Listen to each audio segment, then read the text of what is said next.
It can be challenging to work at the Arizona Proving Ground. We're kind of out in the middle of nowhere. The nearest town is 30 miles away. My name is Tom Wolcott. I work at Harley-Davidson at the Arizona Proving Grounds. I've worked for Harley-Davidson for 11 years. It's located in Yucca, Arizona, approximately 3,300 acres of pretty hardcore desert.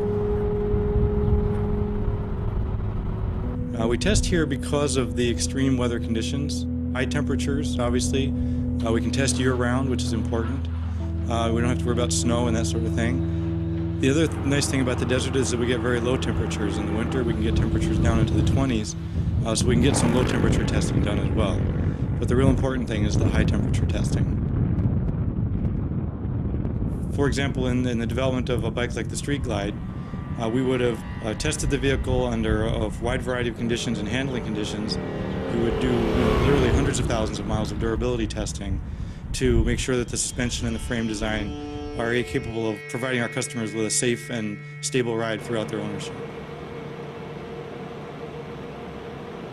In the testing of Harley-Davidson products at the Arizona Proving Ground, we try to simulate a lot of worldwide climates by doing corrosion testing, where we put the vehicles inside a humidity chamber at high temperature and high humidity, in conjunction with salt spray and operating over some rough environments, just to help simulate more worldwide conditions that would be experienced in climates where there's a lot of rain or corrosive environments like a salt or a coastal city.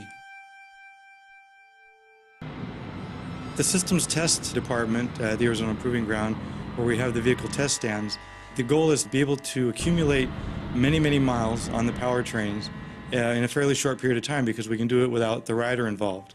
But the key part of that is that we actually record rider inputs from vehicles and use those rider inputs to drive the servos and robotic actuations of the bikes while they're on the vehicle test stands. So while the vehicles are being operated riderlessly, they are still receiving rider inputs.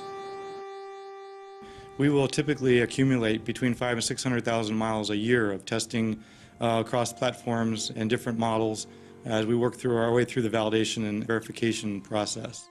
A lot of times we will instrument the bikes with many, many channels of data and operate them over courses that would exercise the suspension and the chassis, so that we can look at how the suspension is moving, how the stress is being distributed in the chassis and the structure, and verify that as the vehicle is exercised over these extreme events, we can cover many, many thousands of miles of customer usage without any problem or worries from the customer.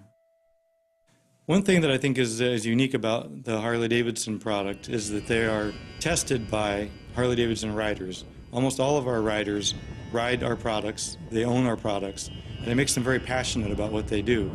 So they're able to go out and ride these bikes day to day, ride 6.5 hours a day, do all the paperwork in the heat, in the cold, in the rain, and they do it because they love it and because they want to push the brand forward to the next level.